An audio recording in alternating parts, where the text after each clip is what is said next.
Alors, mes perles, je vous dis bonjour et je vous dis merci pour votre fidélité. Disons également merci à Dieu pour cette grâce, pour la grâce de vie et pour cette grâce qu'il nous donne d'être ici pour partager ensemble nos connaissances.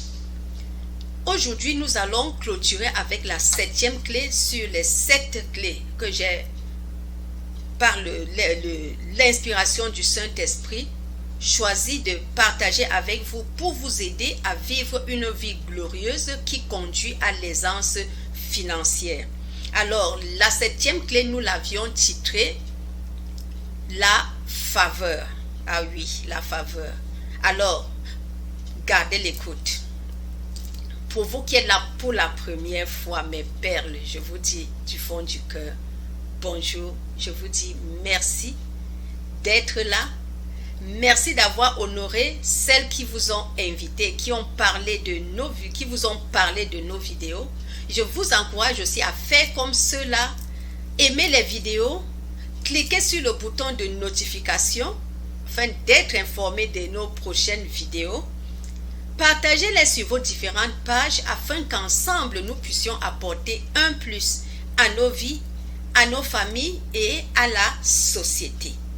Alors, sans plus attendre, comme je l'ai dit, cette 7e clé, nous l'avions titrée la faveur.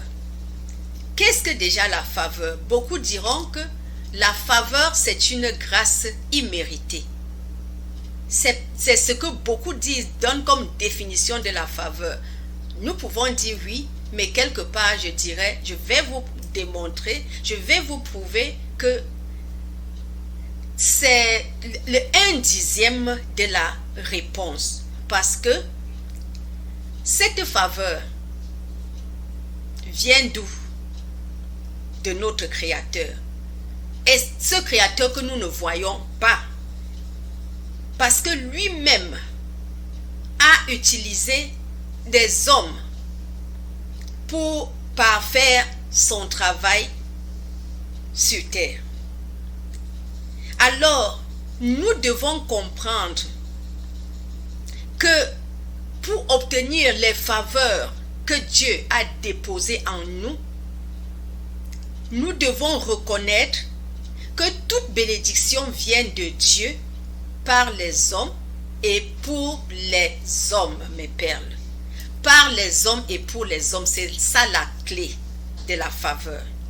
Si vous aviez compris ça, on peut m'arrêter la vidéo à ce niveau. Vous aurez déjà la solution. Toute bénédiction vient de Dieu par les hommes et pour les hommes. Dieu, pour nous donner Jésus, est passé par Marie. Il a aussi utilisé un homme. Donc, nous pouvons avoir toutes les bénédictions, toutes les faveurs en nous. Mais si nous n'avons pas les hommes pour nous aider à sortir cette faveur de nous, nous ne pourrons pas bénéficier de cette faveur qui est en nous. Et pour avoir les hommes, nous devons appliquer ce qu'on appelle l'autorité. Reconnaître l'autorité qui est autour de nous et l'appliquer. C'est pour cette raison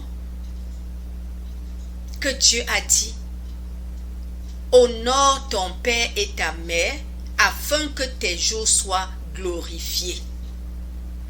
Les premières autorités qui sont sur nous, ce sont nos parents. C'est eux les premiers que Dieu a choisis. Si nous n'honorons pas nos parents, nous parlons d'une vie glorieuse. Nous ne pouvons pas atteindre ce degré de vie glorieuse que Dieu nous a réservé parce que nous n'honorons pas sa parole. Il n'a pas mis une condition pour honorer son parent. Il a dit: honore ton père et ta mère afin que tes jours soient glorifiés. Donc, pour vivre la faveur que Dieu a déposée en nous, nous devons honorer ces autorités qui sont autour de nous. Nous devons honorer ceux-là que Dieu a mis autour de nous. Parce que c'est à partir de que cette faveur va nous atteindre. Si nous ne les honorons pas, nous serons incapables de voir, de vivre cette faveur qui est en nous. C'est de ça qu'il s'agit. Alors mes perles, que le Saint-Esprit nous accompagne, que sa lumière nous éclaire et que le Dieu de grâce nous aide à honorer non seulement nos parents, mais toute créature de Dieu qui est autour de nous. Même nos enfants, Dieu peut utiliser même ton enfant pour te faire atteindre la faveur qu'il a réservée pour toi. Mais si tu ne sais pas déjà honorer l'enfant, tu le minimises ou bien tu domines parce que tu es parent, tu ne lui parles pas avec un certain respect, avec un certain amour, tu ne peux pas sortir cette faveur-là de lui. Alors, que le Saint-Esprit nous accompagne, que la lumière divine nous éclaire et que Dieu qui est amour nous aide à honorer ceux-là qu'il a placés autour de nous afin de jouir de notre faveur pour une vie glorieuse qui conduit à l'aisance financière. À partir de la semaine prochaine, nous allons aborder un nouveau thème et ce thème sera sur les clés de la faveur. Quelles sont les clés qui nous aident à déclencher la faveur dans nos vies? Nous allons aborder avec ces clés. Alors gardez l'écoute. Bon début de semaine. Je vous aime. La paix soit avec nous. Amen.